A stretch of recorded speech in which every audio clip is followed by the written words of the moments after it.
During my own parents' anniversary celebration, they deliberately placed me at a lonely table in the garage while everyone else enjoyed the party inside without me. My mother declared, "It's solely for the immediate relatives." I surveyed the room. Everyone else had a spot, even my cousin who had previously stolen from them. So I took my present, turned around, and stated, "Stretch this out." My father pursued me in front of everyone. "Thank you for joining me today. I trust you're having a wonderful day wherever you are. I would appreciate it if you could share in the comments which city or nation you're tuning in from and what time it is there. Now let us commence our narrative together." The engine softly vibrated, but my ears were ringing. My hands were gripped tightly on the steering wheel, knuckles pale, trembling so intensely I feared losing control. My chest felt as if it were being compressed, the air thick with the scent of aged oil, and was that humiliation? It occurred tonight at their gathering, my parents' 35th anniversary, and I simply departed, just walked out after what my mother uttered, after where they placed me. 32 years old, and it took being positioned in the utility room to finally comprehend. All the years of striving, of contributing, of merely yearning to be acknowledged, it all culminated in a collapsible chair beside the lawnmower. Growing up, our dwelling always felt like a theatrical production where Emma was the principal performer, and I was the stage assistant, perhaps the quiet one who ensured everything proceeded smoothly in the background. Emma, years my junior, was radiance and sparkle, effortlessly captivating, everything our parents appeared to esteem. I was more like clouds and gentle precipitation. They cherished her accomplishments, grand or minor. My achievements were met with a nod, perhaps, or a swift comparison to something Emma did superiorly. "Oh, Michael achieved an A in calculus, that's pleasant." Emma's starring role in the school play was truly enchanting, wasn't it? My mother possessed a distinct exhalation, a gradual sigh that conveyed profound disappointment without a single utterance. It was frequently directed at me. My father's characteristic gesture was a dismissive tap on the shoulder, a nonverbal method of communicating. All right, move along." I longed for their affirmation like a lifeline. I believed if I were merely adequate, sufficiently reserved, sufficiently helpful, sufficiently agreeable, they would eventually notice me. I became the designated mediator. When Emma and my mother clashed, I was the one who intervened, smoothed things over, absorbed the tension. "Michael, you're older," they would say, their voices fatigued. "You should understand better than to distress your mother/sister."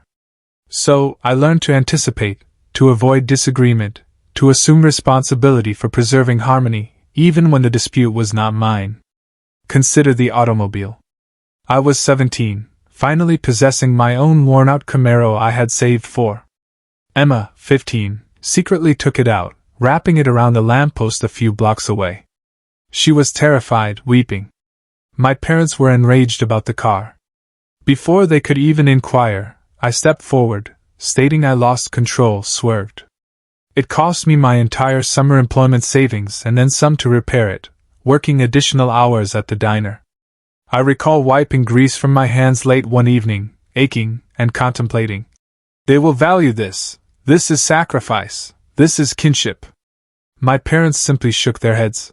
Truly irresponsible, Michael, we anticipated better. Emma barely expressed gratitude. The silence felt more oppressive than the financial burden. Later, in my 20s, I was just commencing my professional path. Dad unexpectedly lost his employment. They were facing foreclosure. I depleted my savings, postponed my own aspirations, and assisted them with the mortgage payments for nearly a year until Dad secured another position. It was difficult, truly difficult for me, consuming instant noodles and working weekends. When the crisis passed, my mother remarked, "We appreciate your assistance, Michael, that was commendable of you." Commendable of me. Not vital, not life-saving, merely commendable, like bringing over a casserole. Last year, they required $15,000 for extensive home renovations, a leaking roof, some structural issues. They contacted me first, not Emma, who was financially prosperous by then. "Me, Michael, we don't know what we'll do." My mother sighed into the phone, that familiar sound twisting something within my core. I barely hesitated. I had the funds set aside for a down payment on a modest condominium of my own. That aspiration was deferred. I transferred the money, observing the figure on the screen diminish, thinking of the extra shifts, the meticulous budgeting, and experiencing a familiar void. They were not effusive, just, "Oh, that's good, Michael, the roof truly requires it. We'll reimburse you when we can." All these occurrences merged together, a lifetime of being the dependable provider, the quiet supporter, the emotional absorber, the one who always appeared but somehow remained firmly in the background. I was the sturdy oak tree in their garden, taken for granted, while Emma was the showy, vibrant rose everyone admired. So, when the invitation for their 35th anniversary celebration arrived, a formal, almost impersonal card that felt more like an order to attend than a warm invitation, my initial reaction was weariness. A lavish party, they could barely afford the house with my assistance. It felt like another instance of them prioritizing outward appearances over reality, or perhaps expecting me to cover the shortfall again somehow. I had maintained a distance from their incessant demands recently, constructing a more tranquil existence. But still, when the RSVP deadline approached, the old habits resurfaced. Perhaps, just perhaps, this significant event would be different. Perhaps, surrounded by companions and relatives, they would feel a spark of genuine appreciation, or at least acknowledge my existence beyond my usefulness. I confirmed my attendance. I even helped them locate an excellent caterer through a contact at my company, securing them a favorable agreement, just another thing I did discreetly to assist.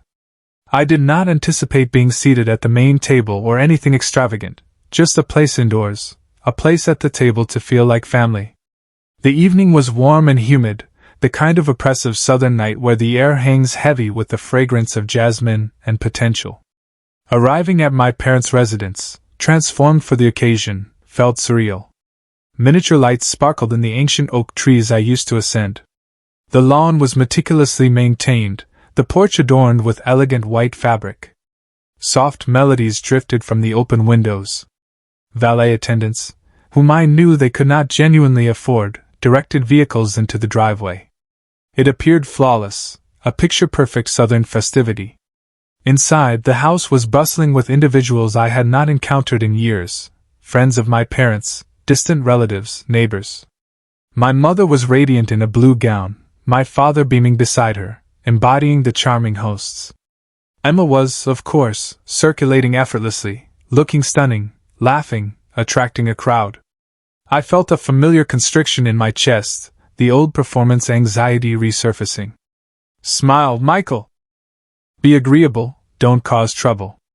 I extended my congratulations, presented the gift I had meticulously selected, a framed vintage map of their hometown they had always spoken of finding.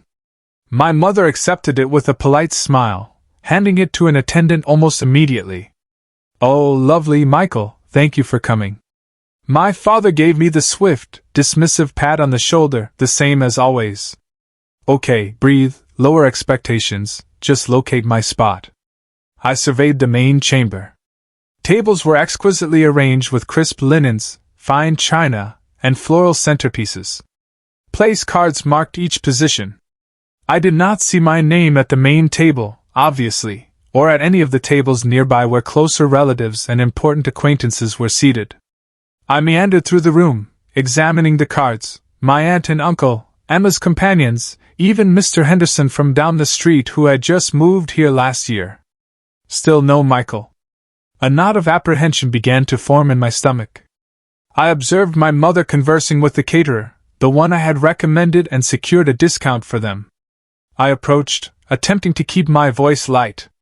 "Mom, I can't seem to locate my place." She turned, a flicker of impatience in her gaze before she concealed it. "Oh, Michael, yes, your place is out there."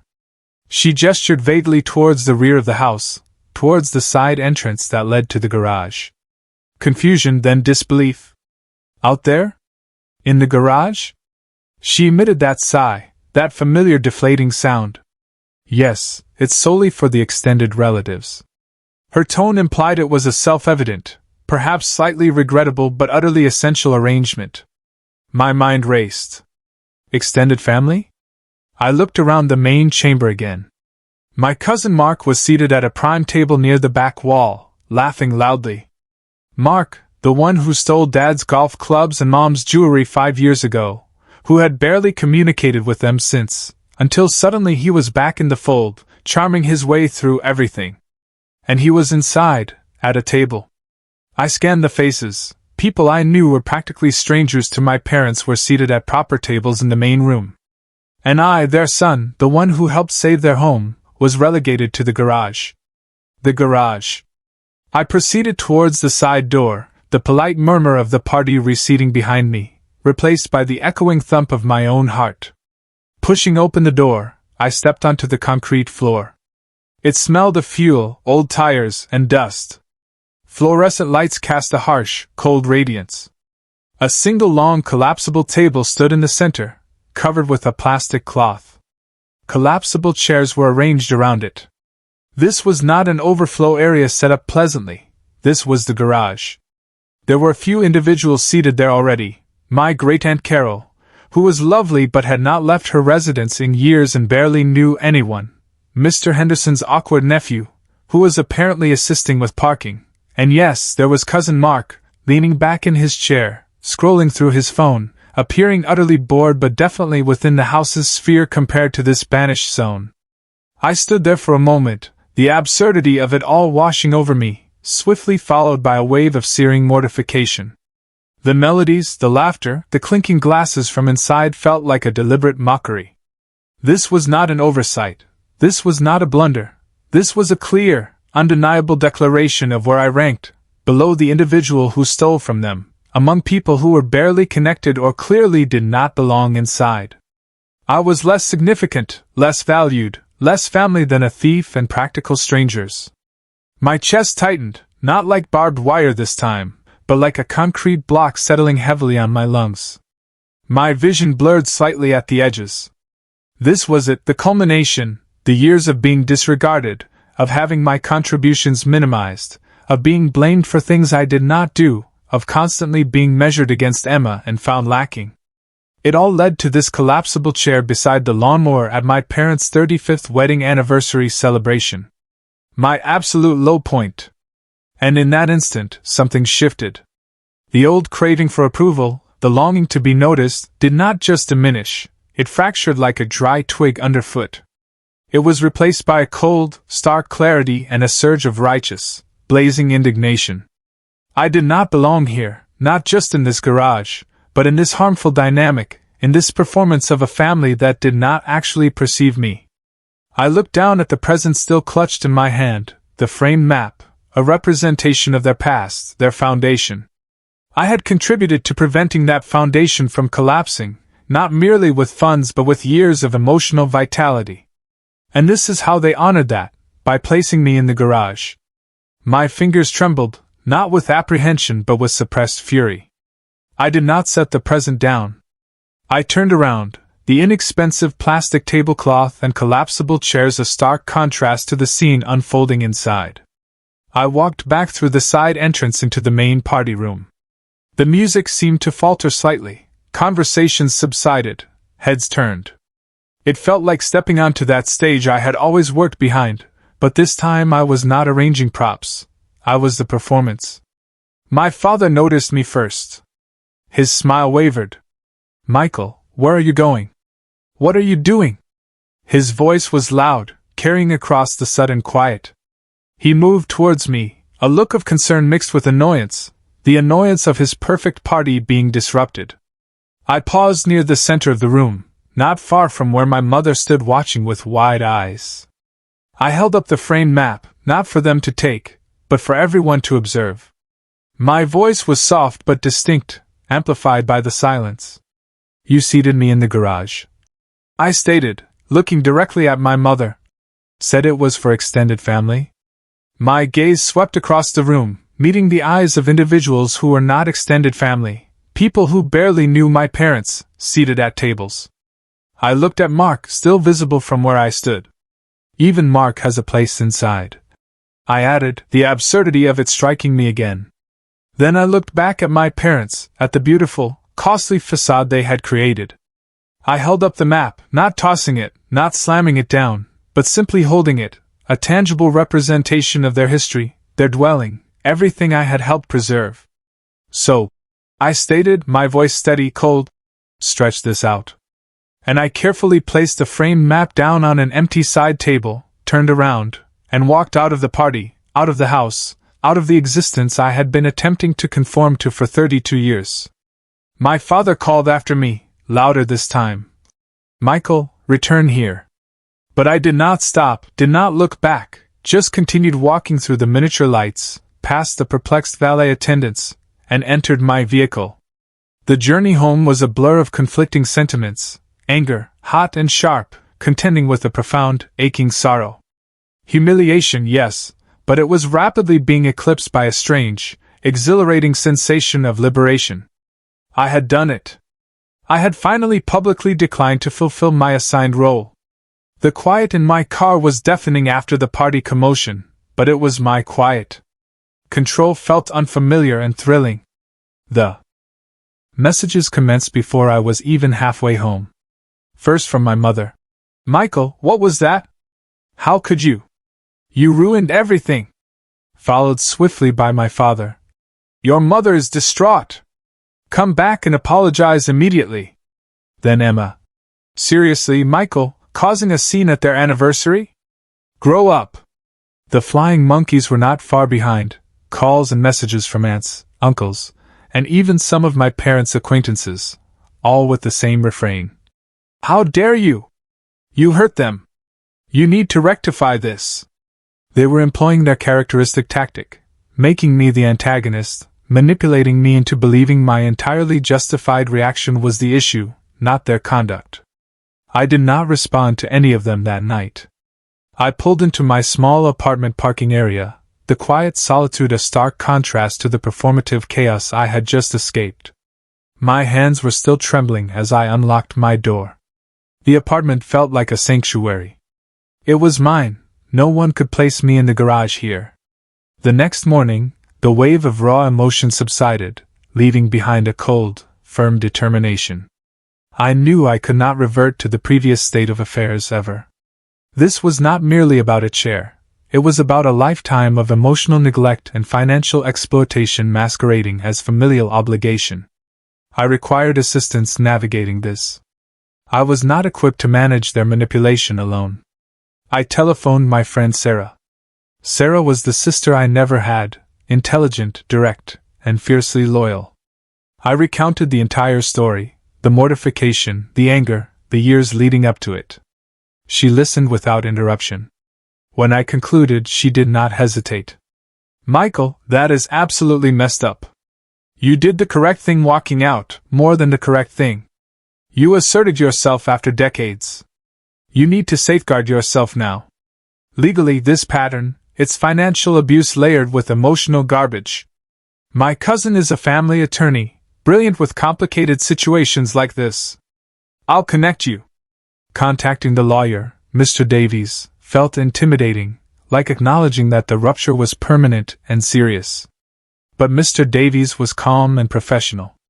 He listened to the history, the financial contributions, the unfulfilled promises regarding inheritance, the party incident, and the immediate negative reaction.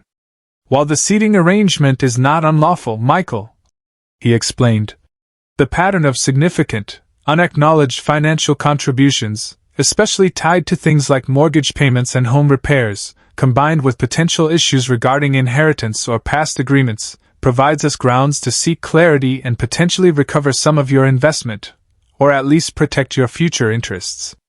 Their reaction and attempts to disparage you also need to be addressed. We require documentation. Gather everything, bank records, emails, texts, letters, anything related to money exchanged, promises made, or their treatment of you. The subsequent few weeks were a painful, thorough examination of the past, sifting through old files, bank statements, searching through years of emails and text messages.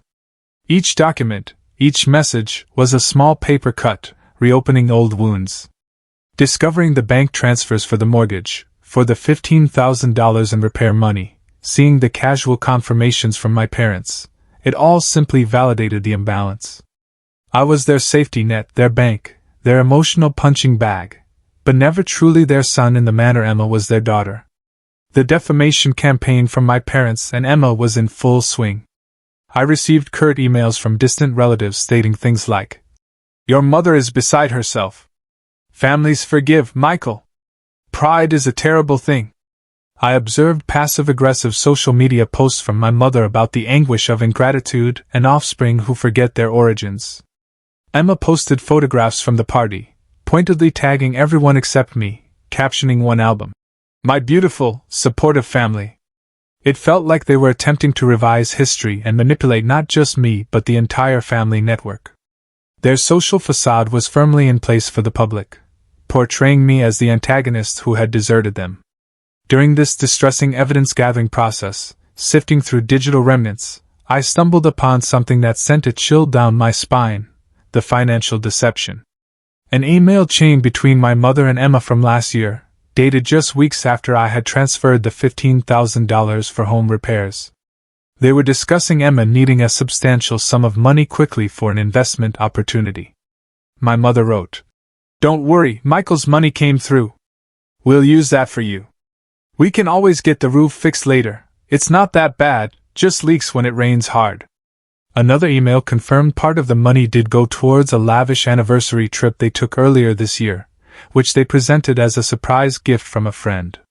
It was not merely passive acceptance of my money, it was active, calculated diversion of funds I had provided for a specific, necessary purpose towards Emma's venture and their own indulgence. They had lied directly to my face and utilized my sacrifice to benefit themselves and my sister, all while allowing me to believe it went to the house. It was not just neglect, it was planned financial manipulation. Reading those emails felt like a physical blow. It confirmed the cold, transactional essence of their relationship with me. It wasn't just about the party, I whispered to myself, the emails blurring through tears of pure fury. It was about all of it, years of manipulation, summarized in this exchange. Armed with this damning proof, bank records, emails, texts, Mr. Davies felt confident. We decided to request a formal mediation, a structured meeting with a neutral third party to present our case. It was time to cease reacting and commence acting strategically, employing truth and evidence. The meeting was scheduled for a stuffy conference room downtown. My parents arrived with Emma, their expressions a mixture of indignant self-pity and barely concealed resentment. Their lawyer appeared bored. Mr. Davies and I sat across the table. I was terrified, my heart pounding, but beneath it was a core of resilience forged in the garage. Mr. Davies began outlining the pattern of my relationship with them, my contributions. Then, calmly, he presented the documented evidence of the financial transfers. My parents shifted uncomfortably. Their lawyer became slightly more attentive. Then came the emails. As Mr. Davies read excerpts, the parts about utilizing Michael's money for Emma and the trip instead of repairs, my mother's face turned pale, then flushed crimson. My father started to interrupt, blustering, "That's out of context! Lies!" But Mr. Davies interrupted him, his voice quiet but firm, holding up the printouts. "These are direct communications, Mr. Smith, your words." Emma sat motionless, her usual charm replaced by a look of pure panic. Their facade was cracking, crumbling under the weight of undeniable truth. The unexpected observer. The door to the conference room opened quietly. Mr. Davies had mentioned he invited someone who might offer a unique viewpoint, but I had not known who. Standing there, looking slightly uneasy but resolute, was Cousin Mark, the one who stole from them, the one who was seated in the garage with me. He did not seize the attention, did not create a scene. He simply stated, his voice a little rough, looking at my parents, "Look, I know I messed up back then, paid my dues. But putting Michael in the garage after everything he's done? Even I got a real seat inside. I saw it, and I heard some of what was said that night later, the way you talked about him." He shook his head slowly. "It ain't right. He deserves better." His simple, unexpected corroboration, coming from the person they had ironically placed above me at the party, was more potent than any argument the lawyers could make. It was not about legal standing, it was about moral clarity from an objective, if flawed, outsider who had witnessed their hypocrisy firsthand. The atmosphere in the room thickened with unspoken accusations. My parents and Emma seemed to shrink, their meticulously constructed facade collapsing completely under Mark's unexpected honest testimony and the pile of evidence. The mediation concluded with a tense, uneasy understanding. No grand reconciliation, no tearful apologies. That was not the reality of this family. Legally, given the evidence, my parents agreed to formally relinquish any claim on the money I had contributed, acknowledging it as a repaid loan to protect my future interests. They also agreed, through their lawyer, to cease any defamatory communication. There was not a huge financial recovery for me. The money was gone, spent. But the legal documentation meant they could not pull the same maneuvers regarding future assets or inheritance without a clear record of their past actions. It was less about the money, more about the validation. It was about having the truth officially recognized. The cost of the lawyer was substantial, a realistic consequence, but worth the peace of mind and the legal protection it afforded. The social repercussions were immediate and widespread. The family was divided. Some believed my parents' continuing narrative of the ungrateful son. Others, having heard about the evidence or Mark's unexpected appearance, quietly reached out to me, offering support and sharing their own observations about the family dynamic over the years. "We always wondered," one distant aunt confessed over the phone. Friends rallied around me, solidifying my chosen family. They were not surprised. They had observed the patterns from the outside for years. The relationship with my parents and Emma became a vast, empty space, limited formal contact via occasional messages about practical matters, devoid of any warmth or genuine connection. The performative family unit fractured publicly. There was no more expectation from them, and no more longing from me. The quiet where a family used to be was painful at times, but it was also serene. It was mine.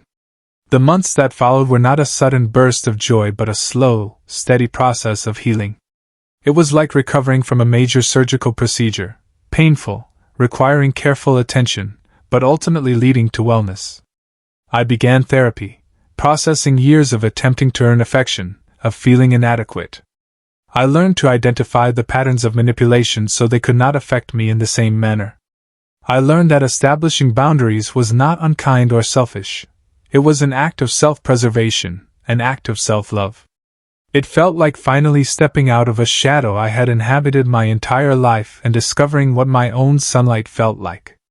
I concentrated on building my chosen family, dinners with Sarah and her partner, who celebrated my accomplishments without comparing them and offered comfort without judgment. Connecting more deeply with the few relatives who had shown genuine concern. Investing time and energy into relationships founded on mutual respect, honesty, and genuine care. It felt like cultivating a new garden, one where every plant was selected with intention and nurtured with true warmth. I still experience moments of sadness seeing other families who appear effortlessly close, or when an old memory surfaces. The mark is there, but it no longer defines me. I learned that true family is not merely blood. It is built on respect, trust, and being present for one another in meaningful ways, not just for show or for financial gain. It is acceptable to mourn the family you wished you possessed while simultaneously constructing the family you merit. The bravery it required to stand up to say, "Stretch this out," was not solely about that instant at the party. It was the courage to confront a painful truth about the individuals who were supposed to love you unconditionally. It was the courage to prioritize your own well-being and self-respect over a harmful status quo. Looking back, sitting in the quiet of my own living room now, with the only sounds being the gentle hum of my refrigerator and the distant city noise, not the forced laughter of a party, or the angry silence of confrontation, I realized being seated in that garage was not the conclusion, it was the genesis. The moment the flimsy walls of illusion collapsed, compelling me to step outside and forge my own path. It was painful, it was public, but it was the catalyst that guided me to a life that is finally truly my own. Perhaps you have been there too, felt unseen in your own family, felt like your worth was conditional. Establishing boundaries with family is one of the most challenging things you will ever undertake, but sometimes it is the sole means to finally discover yourself. What was your moment,